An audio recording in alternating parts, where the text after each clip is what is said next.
Morning all. Thank you once again for coming in today. I'm joined by Scott and Pat once again. Thank you for joining me, gentlemen. The police investigation continues to progress. As of this morning, we've had 68 contacts from members of the public. I'd like to take this opportunity to thank those people for coming forward and, as I have on previous occasions, encourage anybody else who thinks that they have information relevant to our investigation to come forward. The information that has been supplied to police by the various means of contact is varied. We're assessing it all very carefully and prioritising it for a response as you would expect in an investigation of this type. We are very heartened by the response. It shows that the public are behind the organisations in terms of what we are endeavouring to achieve through the media, and I thank you for your role in that. Police in all districts have been progressively visiting dairies and other small retailers who sell infant and other formula on behalf of the MPI. As of this morning, we've visited 253 of those types of small businesses. They're dairies, service stations and some pharmacies. And then within the space of a couple of weeks, we hope to have visited each and every retailer of the product. We are continuing to talk to a large number of people who may have information relevant to the inquiry. And again, I'd like to stress, just because we are speaking to people does not make them a person of interest or a suspect. It is because it's the way in which we conduct investigations of this type that we reach out to each and everybody that we think might have information that is relevant. The investigation team remains fully focused. I've visited the investigation team based in Auckland twice, and I will be visiting them again this weekend just to catch up with them and see how they're going. They will work through the weekend, obviously, and on into the next week and beyond, as we retain this as a very high priority investigation. And lastly, I'd just like to say once again to people out there who think that they have information, please just let us be the judge of any information that you might have. We would rather assess it and put it to one side rather than not know about it at all. Thank you. Well, good morning, everyone. I'm Scott Gallacher from the Ministry for Primary Industries. In terms of the last 12 to 24 hours, there have been very few significant developments in relation to the work that the Ministry is doing. The reaction of parents, caregivers and our trading partners continues to be very calm and measured in response to this criminal blackmail threat. And we continue to work positively and constructively with all of our trading partners. I think it's clear to see that over the last few days what we've seen is that on the back of the full range of measures that we have in place across the manufacturing, retail and wider supply chains, that mums and dads and caregivers, not just here in New Zealand but around the world, do have the confidence and assurance that any New Zealand infant and other formula is as safe now as it was prior to the threat, and that will continue to be the case on the back of the extensive increased security and vigilance measures we now have in place. I'd like to probably now just pass over to Pat Tuohy from the Ministry of Health. Good morning. The feedback today as from the public through a range of sources indicates that they have generally appreciated being informed about this and taken into our confidence. Although parents have identified that this is a frightening situation, in health we deal with frightening situations on an individual basis every day, and it's the role of health practitioners to stand alongside and support patients, parents, New Zealanders to deal with those situations as best we can, and that's actually what's happening in the health sector right now. We've had no notifications of any significance. The Plunket line calls have reduced again, so they're mainly calls around infant feeding, and over the last 24 hours have been 17 out of 349 calls, none of which were triaged through the concerning call. And in the Healthline calls, we've had 8 out of 945 calls related to 1080, this 1080 threat. While nurses and GPs and others around the country do occasionally get and have had a few calls of concern on further investigation, they have turned out to be generally well children where the parents have been concerned about a tampering incident or a child with a relatively minor illness which has been identified and appropriately treated. We do expect, because that's the nature of our business, that over the next few weeks we will get some calls which will be concerning, and we will let you know when and if those occur. But that's just the nature of the health business, and we deal with them as we would always deal with them. I have no further comments to make at this stage. Thank you. Scott, yesterday we were talking about the small exporter that had problems. You heard it firsthand. How did you go with catching up with them, and has there been any result? Yep, so we've initiated communication and had a couple of conversations. We're still trying to get to the bottom as to whether the delay that they are experiencing is related to the criminal blackmail threat or some other reason, and that's not clear at the moment. And obviously overnight we sought further confirmation from our counterparts in China, and they continued to indicate that in terms from their perspective, they're unaware of any consignments being held up at the border as a result of this criminal blackmail threat. And probably much like we indicated yesterday, I think the key for us to appreciate is that on a daily basis around the world, there's lots of reasons why sometimes maybe consignments might experience some delays, but it's really important when people are experiencing any delays in relation to any primary produce or food, if they reach out to the Ministry for Primary Industries as quickly as possible, and we'll initiate contact with the relevant government agencies to get to the bottom of what's occurred.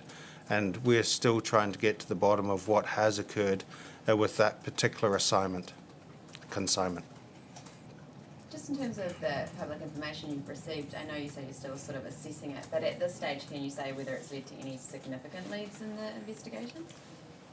It's certainly given us opportunity to identify further people of interest. So the calls that we receive are in two broad categories. One is concern about potential tampered product, which is what we're encouraging, and the other big category is those that callers think that we should know about in terms of people of interest. So we add it to what we already have, or in its own right it might be sufficient to elevate somebody to a higher level of interest. So it is all useful, and I guess that's what the caller can't know is what else we know. So that's why I encourage people who have what they might think is something relatively minor in terms of a piece of information, so as that we can add it to what we already know. You may indeed get more than one caller about the same person. And it may be, and I urge caution with this too, is that it may be that doesn't elevate someone to a suspect level. So it's just a process that we encourage in investigations of this type. Actually, whenever we make an appeal to the community through the media, is that if we don't have the information, we can't consider it. Have the calls you've received so far identified, I guess, particular suspects that you are now focusing on as a result? Do you have a select group of people that your investigation is particularly concentrating on? No, I'd prefer not to get drawn on that. I would say that all of the information that's provided to us with regard to people of interest is very useful to the investigation. Whether that actually leads to a successful conclusion in terms of our investigation is another thing. But it's very routine investigative practice is to consider all potential people of interest while we work through the process of refining it down to the individual or individuals responsible for the crime, in this case, the threat of blackmail. Just following up yesterday's question again, are we likely to get to see the letters anytime soon? As I promised on the 10th, we'll assess it continually. I hope I've explained to you why that's necessary, that we retain as much of that information to the investigation for as long as possible. But there will come a time when we look at it differently, and we certainly want to be able to help you to inform the community in a way that encourages them to come forward. So we're continually questioning ourselves with regard to how we might do that. So it's a good question, and we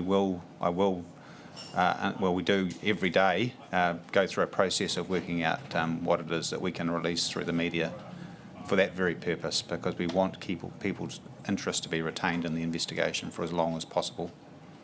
The forensic test stuff came up yesterday again as well. Are you at a point where, I know it's ongoing, but has anything come to light from that forensic testing so far that is actually useful to the investigation? I won't be drawn on that. It isn't complete. Some bits of it are easier than others, as you might appreciate. Once again, it's probably something I'd prefer to keep close to the investigation for the time being. How long do you think it'll take to complete that forensic testing? I think we're on the home run with regard to that, but as I say, I can't be drawn any further with regard to that. Can you define on the home run? Well, in the science field, that probably means we've probably 3/4 of the way through the process. Of a roughly how long process? Oh, since the investigation commenced. Scott, how are you getting on with finding out about the 1080, the sources of the 1080 poison itself? Well, I think that's not something that's within the realm of our ministry, the Ministry for Primary Industries. I mean, that's something which is the subject of... Either of you, sure. Right. How's the investigation progressing with regard to actually working out how they came upon that white powder? That's a very complex part of the investigation. The sources are many and varied. Isolating the type of 1080 that we're in possession of is the first critical part of that, and that's the priority. We're in the process of doing that, and then looking for all of the opportunity to have sourced the 1080 in that form is the next bit, clearly. So while they can run simultaneously, the reality is you need the first bit done, which is to identify the type of 1080 that we've actually got in our possession. Have you been in touch with Chemicals in Alabama, and when were you in touch with them? Yeah. Right from the outset, we've been in touch with the sources that are known in terms of 1080. How much 1080 in New Zealand is unaccounted for? Well, in terms of what comes into New Zealand lawfully, that's a significant part of the investigation as well. So identifying all the tracks by which 1080 can arrive in New Zealand is a part of the investigation, and then accounting for it in terms of where it should be and who should be in possession of it as part of the investigation. So it's too soon for me to say whether we're satisfied from a WorkSafe perspective or from a New Zealand Police perspective in terms of the context of this investigation, that we've got it all locked down. But it's certainly a focus of the investigation. Have there been any major reported thefts of 1080 lately, say in the last year or so? We are exploring some reports of 1080 that's either not accounted for or allegedly stolen. But once again, that's not a simple process, but certainly it's a major part of the investigation. When did that happen? I can't be specific with regard to when. It's mostly historic, so trying to unpick what might have occurred some years ago is complex. What else can you tell us about that? Well, it's certainly one of the things that we're anxious to make sure is locked down now, so that there is a process in place if 1080 was to go missing from someone who is lawfully entitled to have it, that it becomes known very quickly. Then tracking back to make sure that previous stocks of 1080, which were lawfully sourced and held by various organisations entitled to have it, have reported it in a way that we're able to investigate it. And obviously, if anybody, there is a threat, there is a theft, you want to hear from them straight away. Oh, absolutely. I mean, I think that would be a given, but I'll say it for the sake of it. It's very clear that everybody has to do the right thing. Otherwise, it's just like my appeal for people who think that they might have a piece of information. It's not going to help anybody by sitting on it. The reality is just make the call. All you're going to get is encouragement from the call takers. There was an interview this morning with a blackmail threat specialist who was quite scathing about all of this going public, Absolutely. and that really it was quite unnecessary given the small chance of the threat actually sort of happening, I suppose. Are you comfortable at this point with how much the public knows, how out there it is, the fear with parents and that sort of thing, that the right decision was made? Yeah. Well, I was, these gentlemen might have a view of that too, but from my point of view, very comfortable with the decision that was made. It was something that we were discussing not only internal to police but across the agencies and industry right from the outset. And I've explained that over the last few days. So it was always going to be a balancing act between knowing what we knew and making it available to the public. I guess I'd push it back to you and say, what would the people of New Zealand think if we hadn't gone public and told them that there was this threat out there? I'm confident that a good proportion of our communities would say that they would sooner know than not know. And there's good reason for that, because what we've already seen is that unrelated to the threat, there is infant formula in terms of the packaging that's the integrity of the packaging has been lost for various reasons unrelated to this threat. And I think it's been a great opportunity in that sense to say be vigilant around food. And as I indicated earlier, a number of the calls that we've received on our 0800 number have been about that very thing. And I think we work in a more transparent way. I don't say more than other countries, but we're always, in terms of seeking the assistance of the community, you can't do that in an unpublic way or without an appeal. So, I mean, if you likened it to a homicide investigation, for instance, there comes a time when you just have to go to the people because the solution's sitting out there somewhere. Someone knows what the answer to this is. What I'm doing is trying to encourage them to come forward. At this point in the investigation, if you compare it to previous threats, do you sort of have much confidence that you will now have someone come forward and say, hey, yeah, that was me? Well, that's certainly what we're aiming to achieve. And there would be occasions on which, in the past, threats have been made, not necessarily exactly the same to this, that we haven't gone public with, because for a variety of reasons, your assessment of the threat, it's almost nonsensical in its nature. So, I mean, I hope that people can rely on us to sort of apply a reasonableness test to that. And in this case, across, not only within police, but across the agencies, the absolute overwhelming view was that we go public with this. It was a matter of timing when we did that. I mean, I might just add is that, as Mike has just said, it was an overwhelming sense across government that we needed to come public and to share the information for a number of reasons, and I think those reasons have been ably covered by Mike, but I think probably it's important to bear in mind that this criminal blackmail threat was made against the food system. There has been no failure of the food safety system, but clearly we have a perpetrator or perpetrators seeking to deliberately contaminate the food system. And so what we needed to do in response was ensure that we put all possible measures and mitigations in place to give us the confidence and assurance that the product continues to be safe, but also the reputation of New Zealand, not just amongst New Zealanders in terms of the government, but also the reputation of New Zealand per se internationally, is fundamentally grounded on openness and transparency. And what we've seen over the last couple of days since we've had the announcement, and we've been talking publicly with our trading partners and the international community is a resounding sense of support for what the New Zealand food system offers and what the New Zealand government offers in terms of our openness and transparency.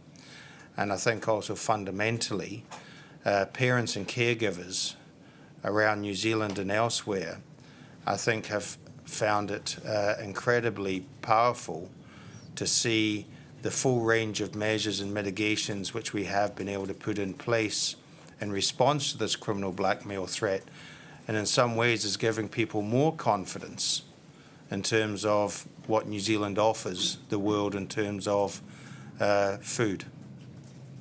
We had the story yesterday as well that the buying of milk powder has slumped in China. Have you started to calculate the cost involved in since we've gone public, basically? It's quite interesting. In terms of a lot of the intelligence and information that we're receiving in real time, we haven't been able to verify some of those reports. And in fact, I think the most important thing as we reflect on the last couple of days is to ensure that parents and caregivers and customers, not just here in New Zealand but around the world, get the right information. And what we've been seeing is on the back of us being quite clear in terms of our confidence and assurances around the safety of this product on an ongoing basis, is we are seeing large reassurance and a lot of calm and measured responses around the world. So we're obviously interested if people believe there has been any impacts on their individual businesses, and I would welcome people reaching out to the Ministry for Primary Industries and sharing that information with us. But again, we haven't been able to verify those reports of such a change in purchasing decisions. There has been a cost, though, regardless of whether it's the slump in the milk powder price or what. But are you calculating that, or do you have any idea at this stage how much that actually is? Well, I think in real time, on an ongoing basis, we've got lots of intelligence and data coming in. That is not at the moment indicating we are dealing with what some reports have indicated to be a slump, but clearly, if people have any information, we would welcome them to share it with us. And in terms of how we've approached this throughout the whole process since we received the threat, clearly we've been working and trying to think through a whole range of contingencies and scenarios. But fundamentally, our number one priority has been the protection of the health and well-being of all consumers, and that's our number one priority. And if we get that right, where parents and caregivers can continue to have the confidence to purchase the product which they require for their children, then I think we're fulfilling the key priority we've had all along. Yeah, I take your point. Sorry to hammer on about it, but just one last time, are you saying at this stage you don't think that there has been cost to the New Zealand economy as a result of the blackmail threat? I don't think I was saying that. What I'm saying is at this stage, on the basis of the information we're receiving, it's not clear that we're looking at a significant impact. But again, that information continues to flow, and we would welcome anyone sharing any information with us. Overwhelmingly, what we've seen in terms of all of our engagement, whether it's here in New Zealand or internationally, is one of overwhelming calm and measurement and actually support for the way in which we've fronted on this issue. And that, in my view, indicates that people are continue to be confident and assured that they can continue to purchase New Zealand product. Any more questions? Over the last few days, it's been repeatedly mentioned that these kind of things do happen quite often abroad and are not made public in those countries. What sort of arrangements do we have in place with people we import food from so that if something like this was to happen overseas, they would actually tell us about it? I think from the Ministry for Primary Industries perspective, we have quite a high expectation that people do share information with us, so we're aware. As I said, our number one priority is the health and well-being of all consumers, and so clearly we have a basic expectation that if anyone perceives the risk with any product, they will share it with us. Probably, I think, on the front of a lot of commentary we've seen in terms of international best practice. If I might reflect on that, is that the international best practice is not actually necessarily black and white. There is a broad continuum of what you see in terms of international best practice.